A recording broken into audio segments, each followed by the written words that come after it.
Merci de nous rejoindre sur le plateau de eTalk. Aujourd'hui, nous recevons M. Douglas Biandou, qui est le président de Obgis Consulting. C'est une société qui est spécialisée dans la formation professionnelle et continue en matière de Java.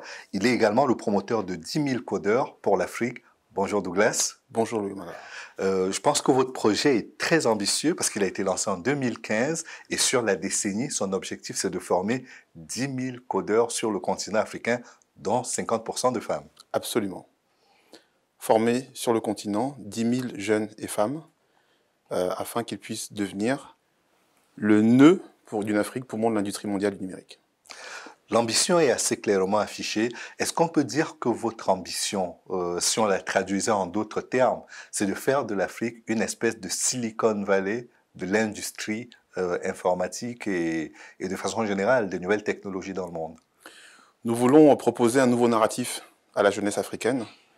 Nous constatons qu'il y a effectivement une jeunesse qui est au chômage, et à côté de ça, il y a une industrie mondiale du numérique qui recherche des talents. Donc nous allons nous mettre au milieu, et nous allons être une courroie de transmission entre cette industrie mondiale en recherche de talents et une jeunesse africaine qui est dynamique, qui est intelligente, qui est éduquée, mais qui n'a pas de repères. Et comment tout cela est né? Tout cela est né à Brazzaville. J'étais alors en mission pour le compte du ministère des Finances. C'était en 2013. Le ministère français des Finances. Non, le ministère des Finances de Congo-Brazzaville, oui. D'accord, en mission, sur une commande, comme nous en avons tant dans l'entreprise. Nous avons eu des commandes de multinationales comme Thales, nous avons eu des commandes de multinationales comme Orange, et puis nous avons eu une commande de l'État du Congo-Brazzaville. La République du Congo nous a demandé de former ses ingénieurs. C'était en 2013, 20 ingénieurs à former du ministère des Finances.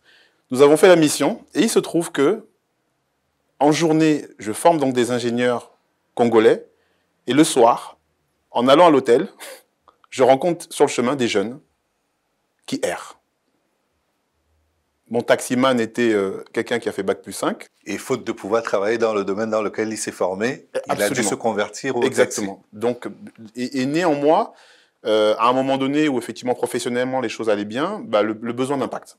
Le besoin d'impact est de me dire, et si ce savoir que je donne de 9h à 17h à des ingénieurs, je donnais le même à des jeunes qui sont en perte de repères, pourquoi pas leur permettre d'avoir aussi une seconde chance.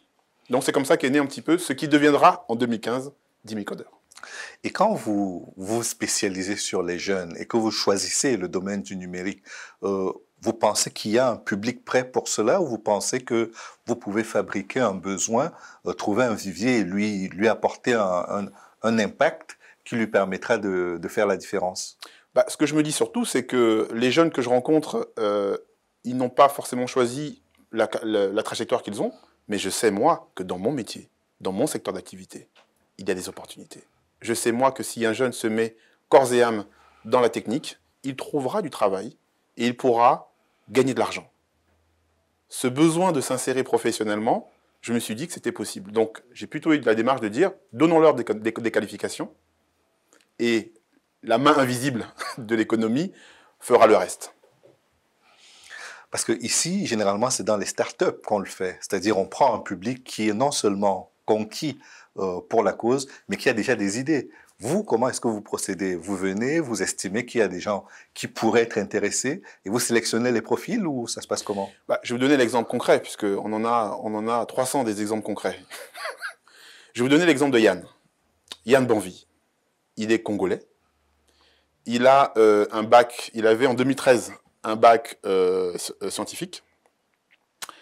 Et il a découvert le travail de sensibilisation que nous commencions à faire sur le terrain. Il a dit, moi, je ne veux pas faire d'études supérieures, je veux être accompagné par Obgis. Et donc, il a suivi les cours du soir. 7 ans plus tard, aujourd'hui, Yann Banvi est une personne identifiée en République du Congo. C'est un jeune qui est compétent. C'est un des meilleurs développeurs d'applications mobiles du Congo-Brazzaville. Il gagne bien sa vie. Il travaille pour la RPCE, donc le régulateur. Et aujourd'hui, c'est quelqu'un qui, en plus, a des valeurs humaines, ce que j'aime beaucoup. Et il partage à son tour ses connaissances. Voilà un exemple type de cas. Il faut sensibiliser, il faut former et il faut insérer. Et comment vous faites le... Moi, ce qui m'intéresse, c'est le moment où la connexion s'établit. Comment est-ce que vous produisez ce lien-là? Est-ce que ce sont les gens qui viennent à vous? Est-ce que c'est vous qui allez vers eux? Est-ce qu'il y a une passerelle qui permet d'établir le contact entre les personnes que vous formez et vous? Alors, il se trouve que dans un premier temps, on n'était pas connus, mais on a mis une annonce sur Facebook, c'était en 2000, ciblé sur le Congo, hein, parce qu'avec Facebook, on peut cibler. Et puis, surtout, on a eu l'opportunité d'intervenir, moi j'ai eu l'opportunité d'intervenir pour une sensibilisation sur le développement d'applications dans un événement à Brazzaville, qui s'appelait J-Certif, et qui était l'occasion pour la jeunesse de découvrir ensuite le monde du numérique. Donc voilà le premier contact. Voilà le contact que j'ai eu par exemple avec Yann. Yann a assisté pendant une semaine à une formation gratuite que j'ai personnellement donnée à la jeunesse du Congo-Brazzaville pour lui faire découvrir la programmation informatique. Donc voilà le point de départ de ma relation avec Yann. Ça répond à la question? Et après, comment vous étendez maintenant l'expérience? Parce que je pense que vous ne vous êtes pas arrêté au Congo-Brazzaville. Oui. Je suppose que vous avez étendu l'expérience à d'autres pays. J'ai entendu parler de la Guinée, par exemple. Tout à fait. Alors, plus précisément, aujourd'hui, on a accompagné 300 personnes dans 5 pays. Congo-Brazzaville, Cameroun, Sénégal, Côte d'Ivoire et plus récemment, République du Congo. À chaque fois, il y a eu une opportunité d'être présent physiquement. Il se trouve que ma société est présente déjà au Sénégal, donc ça a été plus facile au Sénégal. Il se trouve aussi qu'on a eu une opportunité en Côte d'Ivoire, mais par exemple, si je prends le cas de la Guinée, c'était la rencontre avec la future représentante Guinée qui a été le déclic. Une femme qui a décidé de quitter la France pour retourner vivre en Guinée et qui m'a dit « Douglas, je veux porter le projet d'Imicodeur en Guinée ». Voilà un petit peu, en fonction des pays, comment les choses se sont avancées. Il se trouve que le Cameroun, c'est mon pays natal. Je ne pouvais pas concevoir ne pas lancer quelque chose au Cameroun. Et j'y ai même mis les bouchées doubles, puisqu'au Cameroun, contrairement à d'autres pays, nous avons lancé dans 2 villes, à Yaoundé et à Douala, avec toujours cette volonté de rencontrer des jeunes qui sont déterminés, qui ont, pour la phase pilote, la plupart des compétences en informatique, mais certains non. En Côte d'Ivoire, par exemple, on a des très belles histoires, comme Mohamed Traoré, qui est comptable de formation, mais qui a compris que nous avons une approche pédagogique particulière qui pouvait l'amener, avec ses compétences, à basculer. Et aujourd'hui, Mohamed Traoré, ça fait 2 ans qu'il exerce, et il est aujourd'hui professionnel, et il gagne bien sa vie. Donc, grosso modo, ce que vous faites sur le continent africain aujourd'hui, c'est arriver à trouver une jeunesse africaine formée prioritairement dans des domaines bien précis, une reconversion professionnelle qui leur garantit un débouché professionnel. Absolument, parce que le besoin, il est mondial. Le besoin en compétences numériques est mondial.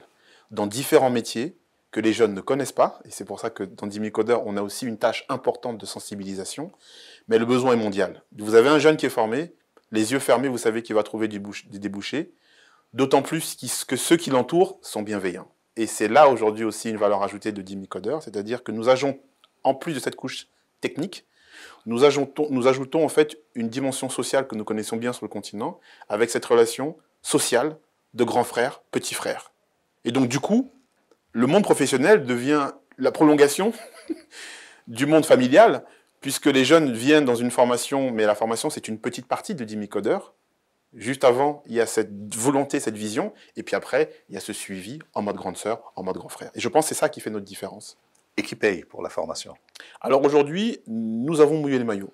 Quand j'ai dit nous sommes 2.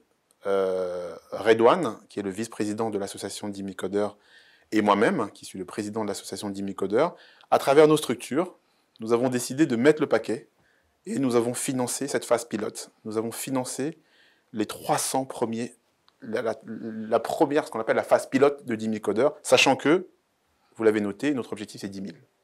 10 000 entre 2015 et 2025. Nous sommes en 2020, nous en avons fait 300 pilotes, et 300 qui vont valider un modèle. Et pour le passage à l'échelle, nous avons bien évidemment un plan.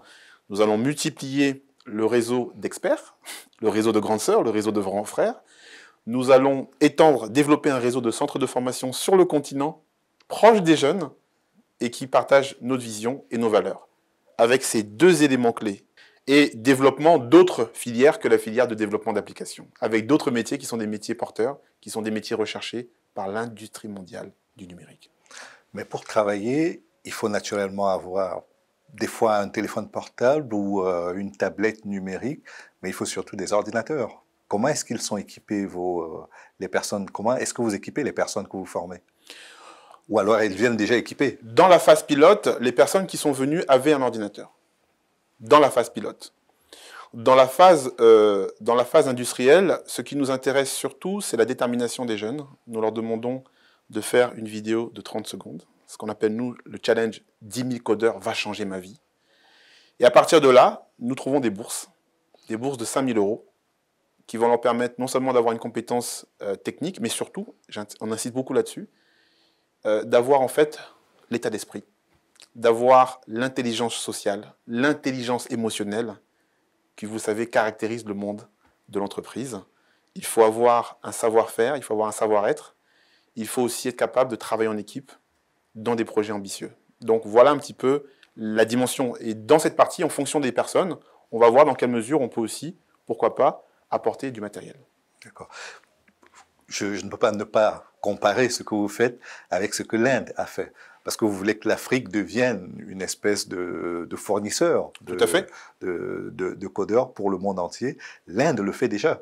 Comment est-ce que vous pensez que vous arriverez à faire en sorte de placer l'Afrique devant l'Inde? Alors, l'Inde le fait, et l'Inde a l'avantage que c'est un pays.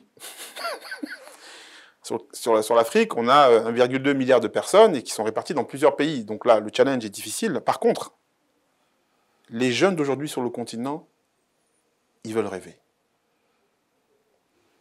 Là où nous, les adultes, les aînés, là où pour certains d'entre nous, nous avons failli, là où nous ne rêvons plus, les jeunes veulent rêver. Et c'est ce que nous percevons, nous, à travers les vidéos qui nous arrivent. Les jeunes veulent rêver, et quel que soit le pays. Ça, c'est un atout. Quel que soit le pays, les jeunes veulent rêver.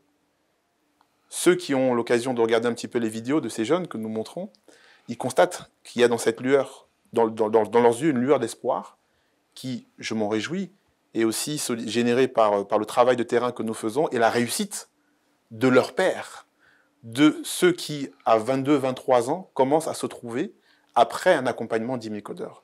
Donc je pense que c'est possible. On a avec l'Europe, effectivement, au niveau des fuseaux horaires, on a au niveau de l'histoire, d'accord, certains parlent de l'histoire coloniale, c'est vrai, mais on a surtout des relations historiques qui font qu'on a une proximité avec l'Europe. Et je pense que c'est cette carte que nous allons jouer. Et compte tenu des enjeux et des besoins des entreprises européennes, occidentales en général, elles vont trouver là de façon naturelle, de façon mécanique, un relais. Les entreprises européennes recherchent des relais de croissance sur le continent. Ils ne connaissent pas cette jeunesse. Nous connaissons cette jeunesse. Et nous sommes sensibles à cette lueur que nous voyons dans leurs yeux. Nous allons simplement faire un matchmaking entre ces jeunes qui sont en recherche de repères, en recherche d'opportunités, en recherche de compétences opérationnelles qui correspondent à des besoins des entreprises, et ces entreprises dont nous connaissons en fait les besoins aujourd'hui. Les entreprises recherchent des community managers, des entreprises recherchent des testeurs, des entreprises recherchent des spécialistes en UX design, des entreprises recherchent des développeurs. User experience, tout à fait. Donc les entreprises, nous connaissons leurs besoins, et donc nous allons faire matcher ces besoins avec les rêves de ces jeunes. Mais est-ce que vous n'avez pas peur, justement, de les faire trop rêver par rapport à la réalité du marché? Est-ce que vous arrivez à trouver du travail à tout le monde une fois que la formation est terminée? Alors ça, c'est très intéressant, ça me permet de sortir un chiffre. Tout à l'heure, j'ai sorti le chiffre 300. 300, c'est le nombre de personnes que nous avons accompagnées. Un deuxième chiffre que je voudrais sortir avec vous, c'est le chiffre de 76%. 76%, c'est aujourd'hui le taux d'insertion de 10 000 codeurs. On a aujourd'hui, malgré cette qualité d'enseignement, puisque le savoir que nous donnons à ces jeunes dans la phase pilote, je répète, sur un seul métier, qui est le métier de développeur d'application, c'est le même savoir que la société Obgis a donné aux ingénieurs d'Orange au Sénégal, aux ingénieurs d'Orange au Mali, aux ingénieurs de Thales, aux ingénieurs de BNP Paribas, etc. Mais malgré cette expertise, malgré ce haut niveau d'expertise, il y a à peu près 25% qui n'ont pas, au bout de 6 mois, trouvé d'emploi. Il se trouve que dans cette phase pilote, nous n'avons pas beaucoup travaillé le côté insertion parce que justement, nous nous sommes dit que puisque nous donnions un enseignement de qualité, la main invisible allait fonctionner. Et bien en fait, elle n'a pas fonctionné pour 25% d'entre eux. Ce qui nous a amené, dans cette phase industrielle, à nous poser des questions. Pourquoi? Et outre certains qui ont fait une poursuite d'études, nous nous sommes rendus compte que certains des jeunes que nous avons formés, tout simplement, ne donnaient pas envie. D'accord. Certains des jeunes que nous avons accompagnés n'ont pas l'intelligence sociale, n'ont pas l'intelligence émotionnelle, ont du mal à se remettre en question, manquent d'humilité, ne savent pas travailler en équipe. C'est pour cette raison que, dans cette phase industrielle, nous nous entourons aujourd'hui de spécialistes du développement personnel, de spécialistes de tout ce qui est soft skills, des personnes qui savent travailler l'intelligence émotionnelle. Et nous avons en fait une communauté de développement personnel très, très importante. Merci pour cette première partie d'émission qui se termine. On se retrouve dans quelques instants pour la suite. Merci. À tout de suite. Selon les derniers rapports rendus publics par la Banque mondiale, la croissance économique s'est maintenue à 3,4% en 2019 et devrait s'accélérer à 3,9% en 2020, puis à 4,1% en 2021. Ce qui représente malheureusement une baisse par rapport aux performances les plus élevées des années antérieures. Classé comme continent le plus pauvre, 40% de la population vit en situation d'extrême pauvreté et où les priorités se conjuguent de l'accès aux soins, à l'éducation, en passant par l'accès à l'eau potable et à l'électricité. Un continent rongé par la pauvreté, en perte de vitesse, qui peine à s'arrimer aux nouvelles exigences du numérique. Le numérique, le digital, ce sont les principaux enjeux, ces enjeux de développement et les enjeux de modernisation de l'Afrique. On ne peut plus, vu l'évolution du monde aujourd'hui, s'en passer. Et donc ça, c'est une évidence que l'Afrique doit s'inscrire dans le cadre de la modernisation, dans le cadre du développement. Il y a une demande, c'est une demande pas simplement africaine, une demande internationale. Il faut qu'on soit arrimé sur les standards internationaux, sur les mêmes normes internationales. Et pourtant, tous les indicateurs montrent que la révolution bien menée du numérique pourrait impacter de façon considérable la croissance et améliorer les conditions de vie de ces populations en bouleversant de façon accrue sa trajectoire. J'ai l'impression qu'une partie de notre jeunesse utilise Internet à des fins utiles, mais une bonne partie de notre jeunesse utilise Internet pour jouer. Et c'est vraiment dommage. Cet outil fantastique qui peut permettre de révolutionner le monde à travers des actes pratiques qu'on peut poser, aujourd'hui, nous jouons avec. Ses principaux atouts, sa jeunesse et sa démographie, 41% de sa population a moins de 15 ans et 90% moins de 65 ans. C'est l'Afrique qui est le premier secteur de forte croissance au monde aujourd'hui. C'est l'Afrique qui est le premier secteur qui porte la matière première, les ressources du sous-sol, donc qui est capable de construire le monde. C'est l'Afrique qui donne aujourd'hui les orientations du nouveau monde, du monde tel qu'il doit être, parce que c'est la zone de forte croissance et qui a le potentiel. Des indicateurs qui démontrent à coup sûr que l'Afrique est bien partie pour accélérer sa croissance et réduire la fracture du numérique. Des enjeux énormes pour une jeunesse qui peine malheureusement à trouver ses repères dans un continent où 70% de l'économie repose sur l'informel, avec 4 millions d'emplois disponibles pour 12 millions de diplômés, une différence de 8 millions de chômeurs. Une situation alarmante qui trouve des explications dans le déficit d'infrastructures et l'absence des mesures d'accompagnement. Cette jeunesse-là qui est volontaire, qui est dynamique, mais malheureusement qui manque les moyens. Il n'y a pas de moyens d'accompagnement. Et la problématique qui se pose aujourd'hui à cette jeunesse-là, pourquoi on ne l'accompagne pas, il faut remonter toujours la même mise du politique sur la jeunesse africaine avec malheureusement des notions et des comportements de mauvaise gouvernance. Une jeunesse délaissée, mais aussi et surtout une jeunesse positive aux énormes potentialités. Une jeunesse à laquelle Douglas Biandou veut bien croire à travers un projet qu'il porte depuis 2015. Le projet 10 000 codeurs, développé par le spécialiste de la formation continue, un projet dans lequel il ambitionne de former plus de 10 000 jeunes dans les métiers du numérique et du digital en 10 ans. Il est important de former dans le codage, dans tout ce que vous voulez, mais il est important aussi d'aider les jeunes en leur proposant des formations qui leur permettent éventuellement de créer la source. Déjà 300 jeunes à travers 5 pays d'Afrique, dont le Cameroun, la Côte d'Ivoire, le Bénin, la Guinée, le Congo-Brazzaville. L'objectif de Douglas Biandou étant de faire de l'Afrique le premier fournisseur de développeurs au monde. Bienvenue dans cette deuxième partie de e-Talk consacrée à Douglas Biandou, qui en est l'invité. Nous abordons avec lui son action sur le continent africain. Il est le président de Opgis Consulting, spécialiste de la formation professionnelle et continue. Et il est également le promoteur d'une association 10 000 codeurs pour le continent africain sur une décennie entre 2015 et 2025. Nous parlions de la jeunesse africaine et de ses capacités d'insertion grâce au numérique. Qu'est-ce qui vous permet aujourd'hui, en regardant le chemin qui a été parcouru, d'estimer que l'offre était quelque chose d'attendu sur le marché? Parce que vous parliez de la main invisible du marché. Est-ce que cette main invisible-là a déjà touché des jeunes sur le continent? Alors, aujourd'hui, prenons un élément concret. Il y a aujourd'hui, regardez un petit peu les entreprises qui se déplacent sur le continent. On parlait dernièrement, je regardais un article que les vols entre Paris et Abidjan, par exemple, c'est 3 vols à 380 par semaine. Donc, il y a aujourd'hui des déplacements, des mouvements.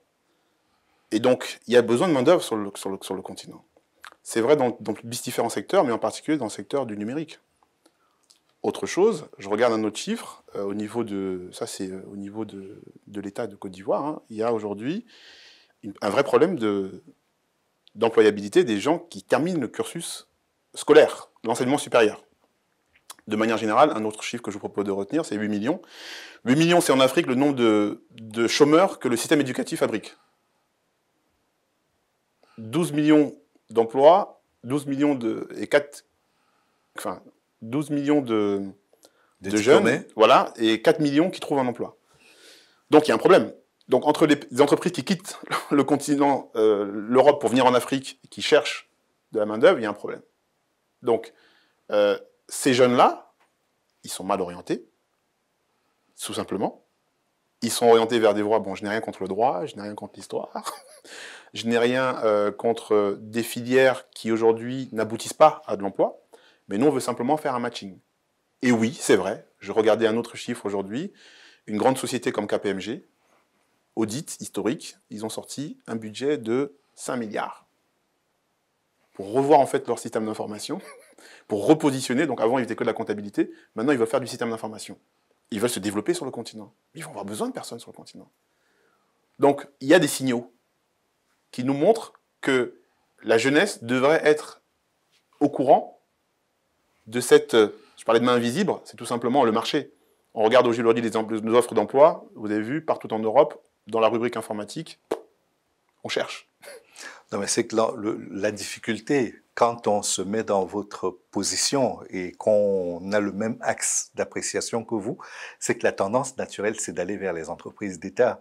Quand on ne va pas vers les entreprises d'État, il faut avoir un réseau pour entrer dans les entreprises multinationales qui arrivent sur le continent.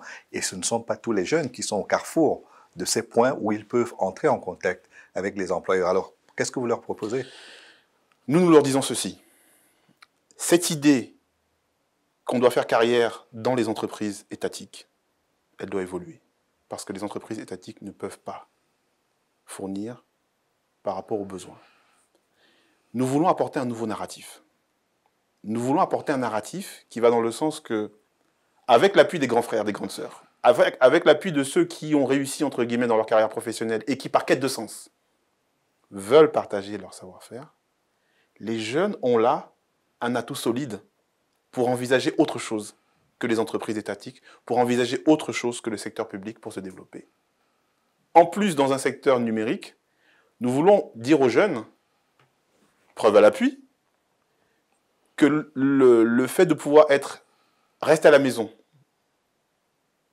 avoir une expertise dans des domaines recherchés dans le numérique, va faire et développer un peu son branding, être présent dans les réseaux sociaux, avoir sa page LinkedIn, avoir son blog, et être dans les réseaux comme le réseau d'Imicoder va attirer naturellement les entreprises. Vous savez, moi, par exemple, sur mon compte Twitter aujourd'hui, si vous analysez mon compte Twitter, vous allez constater qu'il y a de plus en plus de multinationales qui suivent mon compte. Donc vous leur apportez, au-delà de la formation, vous leur apportez une exposition par rapport aux employeurs potentiels. C'est ça qui est intéressant. C'est-à-dire, c'est pour ça que je ne minimisais pas l'importance de la formation. Mais des centres de formation, il y en a énormément en fait. Nous, notre valeur ajoutée, elle est où? C'est que nous garantissons derrière, quand je dis nous garantissons, attention, hein, je vous ai parlé tout à l'heure de 25% de personnes qui ne donnent pas envie. Et donc justement, avec ces éléments, nous disons jeunes, nous allons vous apporter une expertise qui est identifiée au niveau, qui est reconnue, qui est recherchée. Mais attention, vous devez être les entrepreneurs de votre vie. Donc ne pas forcément attendre à être recruté, Exactement. mais créer son propre emploi. créer les conditions pour être demandé. Créer les conditions pour séduire. Avoir une expertise dans un métier et en plus avoir un bon état d'esprit, avoir un mindset qui va vous permettre, d'ici 2 ans, comme certains jeunes que nous avons formés, de pouvoir prétendre avoir votre propre emploi. Je vous donne un exemple simple. En Côte d'Ivoire, nous avons plusieurs jeunes aujourd'hui qui sont sortis de Dimicodeur il y a 2 ans et aujourd'hui, ils sont indépendants. Ils sont immatriculés au registre de commerce de la Côte d'Ivoire. Ils travaillent de chez eux et ils gagnent très bien leur vie. Pour vous donner une idée, encore des chiffres, ceux qui sortent de chez Dimicodeur, par exemple, en Côte d'Ivoire, ils touchent autour de 300 000. 300 000 francs CFA en étant employés dans une entreprise, certains des multinationales. Et il se trouve que certains d'entre eux, au bout de 2 ans, au bout de 2 ans, ils sont à 400 000, mais ça ne leur suffit plus. Parce qu'ils se rendent compte qu'autour, quand ils regardent les annonces, des entreprises cherchent des indépendants. Donc maintenant, ce qu'ils veulent, ils envisagent de devenir indépendants. Salariés, indépendants, bientôt entrepreneurs, donc créant des emplois. Et nous voulons avec eux qu'ils deviennent des leaders. C'est un peu mon objectif secret. Secrètement, je nourris cette idée que ceux à qui nous apportons des compétences vont devenir potentiellement pour la plupart salariés. C'est 95% des personnes qu'on a accompagnées, ils sont salariés. Seulement 5% se sont lancés dans l'entrepreneuriat, mais je me rends compte qu'au bout de 2 ans, le salarié veut devenir indépendant. Que l'indépendant va vouloir devenir entrepreneur, créer des emplois, lever des fonds, et certains d'entre eux vont devenir des leaders. Ça, je le sais. Comme Yann, d'ailleurs, qui est en train de muer, qui n'est plus un simple développeur d'applications, mais qui représente aujourd'hui quelque chose pour la jeunesse congolaise. Et donc, les jeunes vont naturellement aller vers lui pour lui demander « Hé, grand, comment tu fais ? Comment tu es passé de quelqu'un qui est, entre guillemets, un simple bachelier à quelqu'un qui pèse lourd, quelqu'un qui pèse lourd financièrement, qui est à l'aise, quelqu'un qui peut soigner ses parents, soigner sa famille, amener des sous et rentabiliser un petit peu des investissements. Comment tu as fait? C'est ça qui nous intéresse. C'est qu'on déclenche cette envie des jeunes de vouloir percer. Il y a une autre chose qui m'intéresse, parce que vous disiez on peut travailler de chez soi. Ça signifie que les jeunes ne sont plus obligés non seulement d'aller dans un bureau d'entreprise privée ou de service public, mais qu'ils ne sont pas obligés non plus de traverser la Méditerranée pour trouver leur bonheur. Absolument. Et nous invitons les familles. Les familles qui se cotisent, qui choisissent le meilleur d'entre eux. C'est souvent ça. On choisit le meilleur pour partir.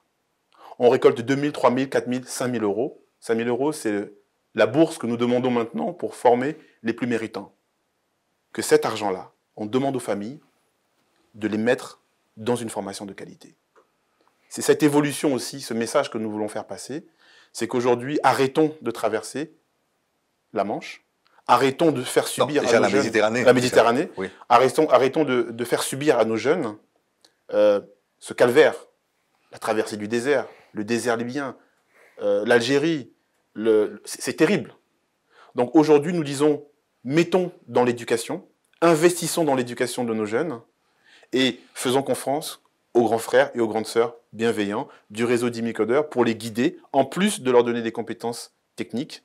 On sensibilise, on forme et on travaille sur l'insertion. Tous les jours aujourd'hui, sur mon LinkedIn, on me demande, Douglas, t'as pas un développeur? Douglas, t'as pas un community manager? Douglas, t'as pas ceci, t'as pas cela? Et là, nous, qu'est-ce qu'on demande? Nous disons, écoutez, vous voulez du tout cuit, mais investissez aussi dans les bourses Dimicodeur pour que les plus méritants, on puisse les amener à percer afin qu'eux-mêmes deviennent des grandes sœurs et des grands frères de demain. Est-ce que pour l'instant, vous n'êtes pas limité à l'espace francophone, soit par confort, soit pour des raisons qui m'échappent, mais est-ce que votre cible n'est pas d'abord francophone? Vous savez, la vie est faite de rencontres. En fonction des rencontres que nous faisons évoluer notre projet. Je vous ai parlé tout à l'heure de Kadiatou. Kadiatou, elle était en France, au chaud, dans une banque. Elle a décidé de quitter parce que ses parents vivent en Guinée. Sans Kadiatou, nous n'aurons pas lancé Dimicodeur en Guinée. Maintenant, il se trouve que nous avons des propositions de différentes personnes pour lancer un Dimicodeur au Rwanda, au Nigeria, dans d'autres pays. Mais il faut laisser le temps au temps. Il faut permettre qu'on connaisse les personnes qui veulent travailler avec nous. Mais pour répondre à la question, c'est une question de temps. La machine est lancée. La dynamique est lancée. Les résultats sont là. Des jeunes qui hier étaient des no-name à travers Dimicoder ont une exposition et voient pour ceux qui ont un LinkedIn, leur LinkedIn exploser, parce que c'est ça aussi la force de Dimicoder aujourd'hui, c'est qu'à travers nos résultats, nous sommes crédibles. Et donc lorsque nous faisons un post, nous communiquons sur un jeune, l'information que je peux vous retourner, c'est qu'au bout d'une semaine, quand on repose la question au jeune, il nous dit qu'il a eu au moins 4 à 5 propositions fermes de la part de structures qui recherchent des profils. Donc voilà un petit peu pourquoi nous sommes assez confiants pour la suite, dans le monde francophone et aussi dans le monde anglophone et lusophone. C'est une question de temps. D'accord. Et vous ne touchez pas à l'Afrique, le Maghreb, l'Afrique du Nord? Figurez-vous que Redouane El Aloui, qui Oui, est le vice-président Oui. de Dimicoder, est marocain. J'insiste sur cette idée que nous avons là une opportunité exceptionnelle d'avoir une Afrique unie. Lorsque vous voyez cette photo de Redouane et moi au Togo, à la demande des autorités togolaises, pour présenter les métiers du numérique à la jeunesse togolaise, ben c'est une image magnifique. Et au fait, non, nous nous intéressons beaucoup au Maghreb. Nous avons au Maroc, effectivement, l'opportunité d'être identifiés par le patronat numérique marocain, qui nous a impliqués dans un programme qui vise justement à identifier des centres de formation qui pourront être éligibles à une bourse du royaume pour former les jeunes. L'autre dimension, parce que là, vous abordez la contribution de l'État, et je voudrais dire, même s'il y a la main invisible du marché qui peut faire la différence, l'État reste quand même le principal interlocuteur pour enclencher la dynamique de formation et parfois celle de l'emploi. Est-ce que vous vous sentez suffisamment compris, appuyé par les gouvernements des pays africains? Les gouvernements font ce qu'ils peuvent. Vous n'en attendez pas grand-chose. J'ai compris que souvent, même les ministres les plus chevronnés, ceux qui veulent agir, ils n'ont pas forcément les manettes qu'ils veulent. Par contre, nous faisons notre travail dans notre coin. Les résultats parlent d'eux-mêmes. Et il se trouve, figurez-vous, j'ai remarqué dernièrement qu'on est dans une approche bottom-up. Parce qu'en fait, les jeunes aujourd'hui du bas vers le haut. Sont en train, du bas vers le haut, les jeunes aujourd'hui sont en train de pousser les autorités. J'ai dernièrement vu un tweet d'un des candidats à Dimicoder. Il y avait le président, c'est un président, je ne sais pas quel pays, qui avait fait un tweet et le jeune dit « Ah oui, Excellence, bravo pour ce que vous faites, mais je vous informe qu'à travers Dimicoder, je pense qu'on peut faire des choses et s'il vous plaît, travailler avec Dimicoder pour que nous, les jeunes que nous identifions chez Dimicoder, nous puissions avoir des opportunités. » Donc voilà, donc je ne m'inquiète pas trop. 1, parce que les gouvernants vont nous découvrir. 2, parce qu'il y a une jeunesse qui pousse. Qui pousse parce qu'elle voit que notre action est une action sincère, est une action impactante. Et pour finir, quand vous regardez aujourd'hui les conditions dans lesquelles les jeunes travaillent, est-ce que ce sont des conditions favorables? Parce qu'on parle souvent de coupure d'électricité, on parle du prix de la connexion Internet qui n'est pas toujours accessible pour tout le monde et de nombreux autres éléments qui font que l'Afrique aujourd'hui n'est pas forcément arrimée de la même manière au monde numérique qui est en train de se construire que les autres continents. Comment vous arrivez à, malgré tous ces handicaps, à donner envie et à donner espoir aux jeunes? Les jeunes ont de l'espoir parce qu'ils voient de la sincérité. Ils voient que nous sommes sincères, que nous sommes intègres, que nous sommes déterminés et que nous sommes compétents. À partir de là, ils nous suivent. Je pense que cette idée d'infrastructure est un faux problème. Pour moi, la question, c'est lorsque le jeune va avoir 1 heure de connexion, que va-t-il faire de son heure de connexion? Lorsqu'il en aura 3 heures, que va-t-il faire de ces 3 heures? Et pour moi, si ces 3 heures ou 7 heures, quand bien même il y a coupure, eh ben, il la met pour apprendre une technique, pour développer des compétences, là, il a gagné.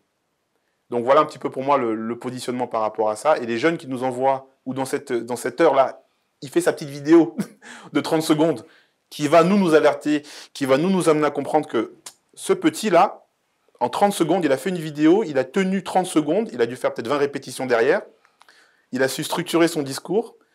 On le voit bien en situation de ressources humaines dans 6 mois, quand il aura fini sa formation, et on sait que la partie RH, il va la gagner. Donc on va pouvoir se concentrer pendant 6 mois sur la compétence technique. Donc pour moi, il n'y a pas de barrière. Il y a la détermination à avoir, et il y a une envie féroce de pouvoir être accompagné par des grandes sœurs, des grands frères bienveillants qui sont là par quête de sens.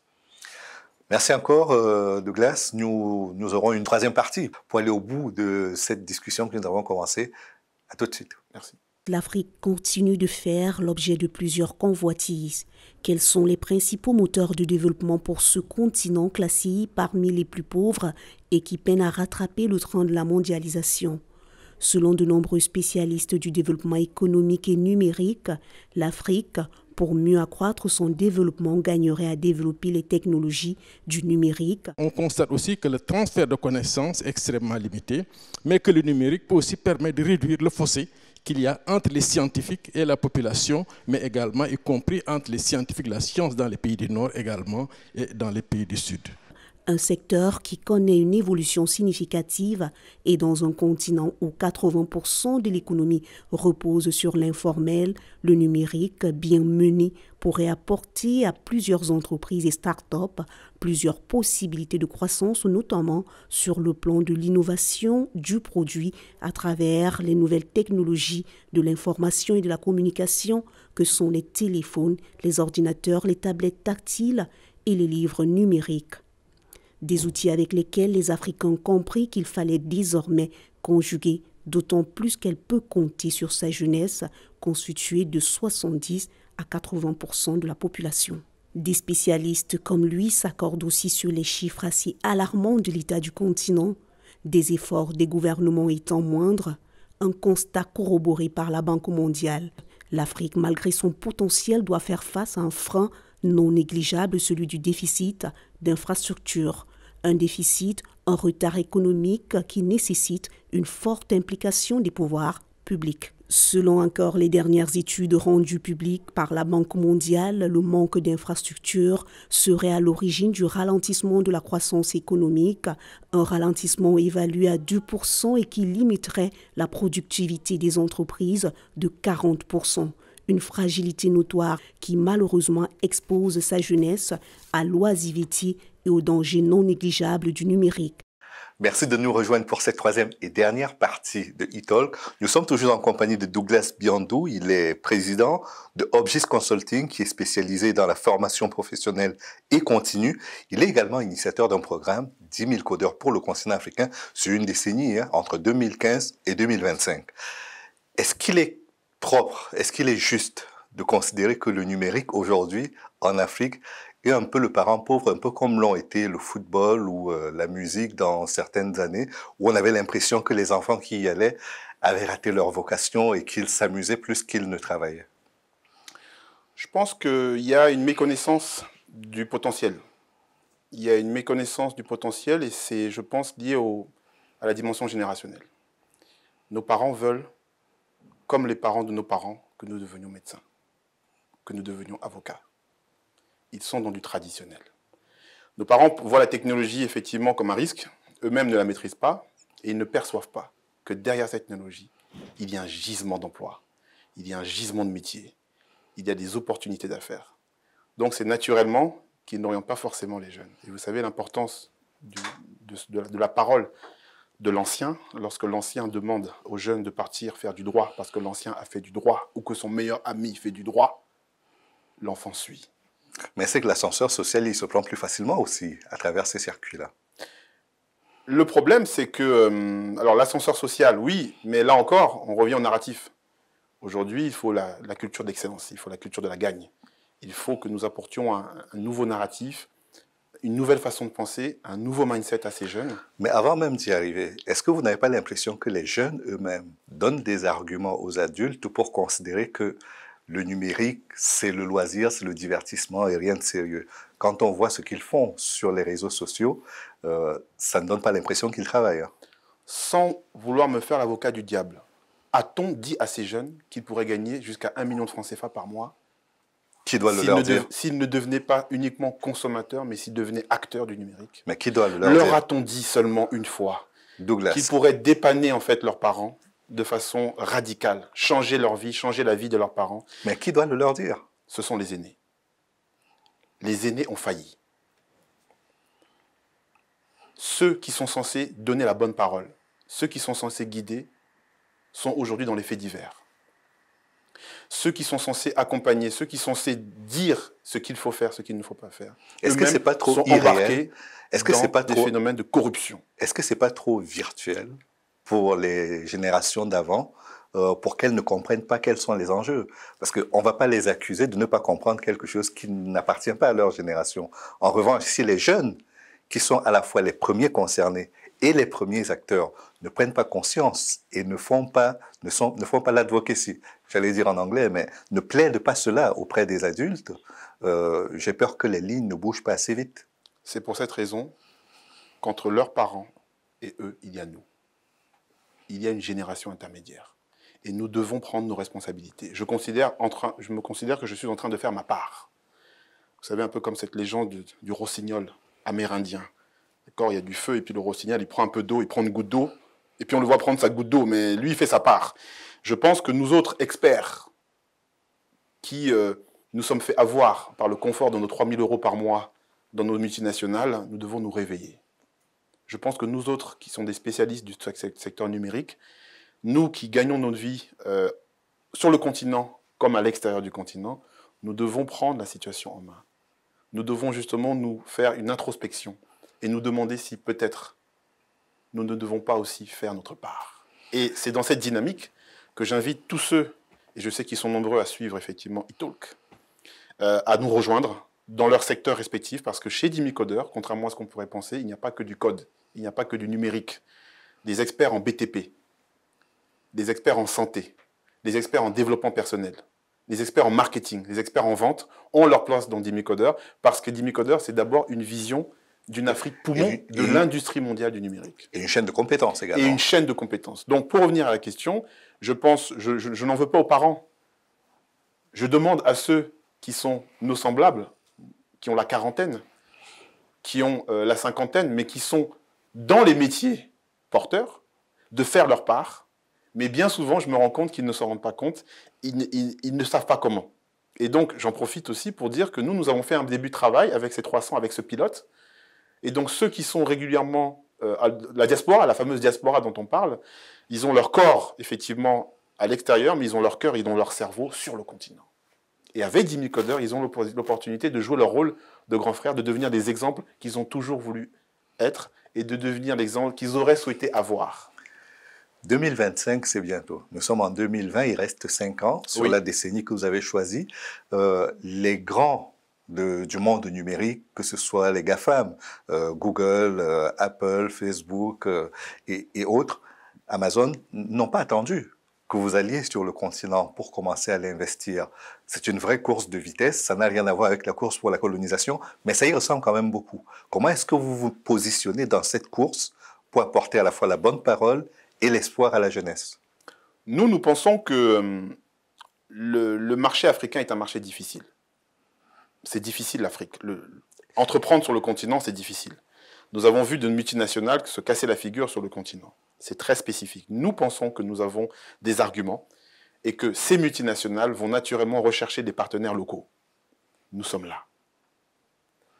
Nous pensons que ces multinationales vont travailler naturellement avec nous parce que nous avons la dimension culturelle et justement cette idée de grands frères, de grandes sœurs, cette idée de valeur spécifique à l'Afrique, cette idée de travail en mode Ubuntu, cette idée que moi, mon salut viendra parce que les jeunes seront compétents, cette idée que les jeunes vont avoir besoin de nous et que finalement, de façon interdépendante, nous sommes liés, c'est spécifique aussi à l'Afrique et je pense que ces multinationales vont avoir besoin de nous. Donc nous, aujourd'hui, très tranquillement, et ça me permet d'aborder aussi le comment de passer à l'échelle, passer de 300 à 10 000, c'est parce que d'un côté, à travers aussi, et je vous remercie de cette invitation, à travers des médias comme le vôtre, la diaspora va découvrir notre initiative, d'une part. Les multinationales sont en train de découvrir ce que nous faisons, et nous pensons que naturellement, multinationales et diaspora vont apporter leur pierre à l'édifice du combat que nous sommes en train de faire pour cette jeunesse. Vous avez abordé un aspect qui m'intéresse beaucoup, c'est la diaspora. L'Afrique a considéré que sa diaspora était sa 6e région. Concrètement, au niveau de 10 000 codeurs, est-ce que vous ressentez que vous êtes la 6e région du continent africain? Les experts qui rejoignent le réseau d'experts 10 000 codeurs se sont investis effectivement d'une mission. Et 10 000 codeurs représentent pour eux une soupape. Ils représentent pour eux un moyen, en dehors de leur activité professionnelle, de pouvoir donner satisfaction à cette petite voix qui leur dit « Mais, mon gars, tu dors !» Et effectivement, cette diaspora recherche aussi les moyens, parce que c'est pas facile. Quand on pense à l'Afrique et qu'on est en France, quand on pense à l'Afrique et qu'on est en Angleterre, quand on pense à l'Afrique et qu'on est en Belgique, et qu'on a le confort de l'Occident, on se dit, mais comment je vais faire? J'ai 30 ans, j'ai 35 ans, j'ai 40 ans, mais comment je vais faire pour apporter ma pierre à l'édifice? C'est compliqué. Là-bas, il y a la corruption, là-bas. Ils ne veulent pas bosser, là-bas. Ils choisissent la facilité, là-bas. Eh ben non. Vous avez des personnes un peu comme nous dans le réseau d'experts qui sont un peu hybrides. On est un peu là-bas, un peu ici, et on est en train d'agir là-bas. Et pour les experts qui rejoignent, ce qui est intéressant, c'est qu'ils viennent pour le sens, ils sont des grands frères, ils viennent pour la visibilité, certains ont une affaire, certains sont des indépendants, ils ont du business ici, mais ils veulent aussi faire du business là-bas, donc ils ont besoin d'être visibles en termes de réseau. Et puis il y a les opportunités d'affaires qui se présentent, parce que lorsque vous êtes expert, par exemple, en développement personnel, je vous donne un exemple, vous avez une expérience en développement personnel, vous avez une double culture, en Europe et en Afrique. Nous, on veut former en fait les leaders du numérique de demain, parce qu'au-delà de former des codeurs ou des développeurs, on veut former des champions. On veut apporter un mindset qui va servir dans le monde professionnel et dans le monde personnel. On veut former des gens qui, à un moment donné, vont briser les barrières, je dirais, de l'establishment, et vont pouvoir envisager de se projeter dans la peau, effectivement, d'un futur Bill Gates ou d'un futur Mark Zuckerberg. Et ça, c'est intéressant. Donc, vous faites du développement personnel, c'est votre métier, vous avez un taux de facturation. Nous, en fait, quand on cherche des financements pour la jeunesse, on fait des financements pour une formation de qualité. Donc, on va aussi chercher des personnes qui sont à même à la fois d'être des grands frères, des grandes sœurs, mais aussi avoir une expertise. Et on va les retrouver naturellement dans le réseau d'10 000 codeurs. Donc, c'est pour cette raison que cette diaspora, on fait un appel pour qu'elle nous rejoigne, parce que leur expertise va pouvoir être valorisée aussi dans un secteur pour lequel, eux, ils sont en quête de sens. Et donc, vous avez l'impression qu'on est dans une démarche où, d'un côté, il y a des gens à former et de l'autre, une catégorie de gens dans la diaspora qui va former. Est-ce que c'est très clairement cela ou c'est une vision réduite de votre action? C'est exactement ça. Aujourd'hui, toute personne, pour moi, dans la diaspora qui a plus de 7 ans d'expérience dans son secteur d'activité, dans son propre couloir, est un sujet intéressant pour 10 000 codeurs. Et vous pensez que d'ici 2025, vous aurez réussi votre pari, celui à la fois de former 10 000 codeurs et de les mettre à la disposition du marché et d'avoir 50% de femmes dans ce volume? Oui, pourquoi? Parce que nous en sommes convaincus. Pourquoi? Parce que, en ce qui concerne la femme, et c'est un sujet très très important pour nous, nous pensons que la femme est l'avenir du numérique en Afrique. Aussi simple que ça. Je répète, la femme est l'avenir du numérique en Afrique. Pourquoi? Les femmes ont beaucoup plus d'empathie que les hommes. Les femmes sont habituées à faire plusieurs choses, à détecter des besoins. Donc, si on redonne à la femme en Afrique la position qu'elle mérite d'avoir, elles vont être aux avant-gardes pour identifier des besoins que d'autres, nous n'arrivons pas à identifier. Nous allons leur proposer des postes dans les métiers, qui sont des métiers qui sont liés au travail avec le client, à la relation client, à identifier des besoins. Alors, on parlait tout à l'heure de user experience, l'expérience utilisateur, parce que pour faire simple dans le monde informatique, vous avez souvent des développeurs, voilà l'UX, vous avez des développeurs, donc moi je suis on va dire historiquement un développeur, mais nous autres, on n'a pas la notion d'émotion et de relation client. Vous mettez une femme dans ces métiers. Oui, c'est très binaire en informatique, ou c'est 0 ou c'est 1. Voilà. Et nous, on est plutôt en train de faire des choses, je catégorise, hein. Donc je schématise, pardon. On va dire qu'on est des développeurs, vous savez, le développeur, c'est quelqu'un de très narcissique. Et dans nos métiers, on est très très narcissique. On s'aime beaucoup plus souvent que notre client. Or, les femmes vont peut-être, je pense, en tout cas, en termes d'empathie, vont être plus sensibles à ça. À la qualité, à l'expérience utilisateur. Oui, ça fonctionne, mais est-ce que c'est rapide? Oui, ça fonctionne, mais est-ce que c'est joli? Oui, ça fonctionne, mais est-ce que c'est adapté à la catégorie d'âge des personnes pour lesquelles ça doit travailler? Donc, je pense vraiment que si on redonne, il faut redonner la place à la femme dans le monde du numérique. Nous, en tout cas, c'est le sens des webinaires Women Empowerment que nous faisons en fait une fois par mois. Nous mettons des femmes... Renforcement de capacité. Tout à fait. Empowerment. Nous apportons effectivement à la jeune femme africaine cette idée qu'elle peut trouver sa place, elle aussi, dans le monde du numérique. Et pour nous, c'est extrêmement, extrêmement important. C'est un indicateur très, très, très important chez nous d'avoir 50% de femmes dans la phase industrielle, ce qui n'est pas le cas dans la phase pilote. Nous avons dans la phase pilote plutôt, selon les pays, entre 10 et 15% de femmes. Mais dans la phase industrielle, c'est tout à fait vraiment important pour nous. Est-ce que le numérique a aujourd'hui atteint sa vitesse de croisière sur le continent? Parce que quand on voit au niveau des procédures, même simplement, obtention d'un visa, paiement de frais consulaires, ça se passe encore beaucoup de la main à la main. Est-ce qu'il y a aujourd'hui un espoir que sur le continent africain, on digitalise, on numérise suffisamment pour que ceux que vous allez former trouvent du travail sur place? Écoutez, moi, je peux vous donner un exemple concret. J'ai eu l'occasion et la chance de pouvoir être modérateur dans un événement ici en France d'une compagnie, donc un partenaire, donc Jalios, qui est spécialiste dans tout ce qui est dématérialisation, tout ce qui est digital workplace, donc travail collaboratif. Parmi les invités du panel, il y avait le directeur système d'information du ministère de l'Agriculture du Burkina Faso. Et il y avait le directeur système d'information de la COBAC, donc... l'office qui contrôle les banques tout à fait, en Afrique centrale. Tout à fait, au Gabon. Eh bien, les deux interlocuteurs nous ont fait, c'était sur le Covid. Eh bien, ils nous ont fait un retour d'expérience.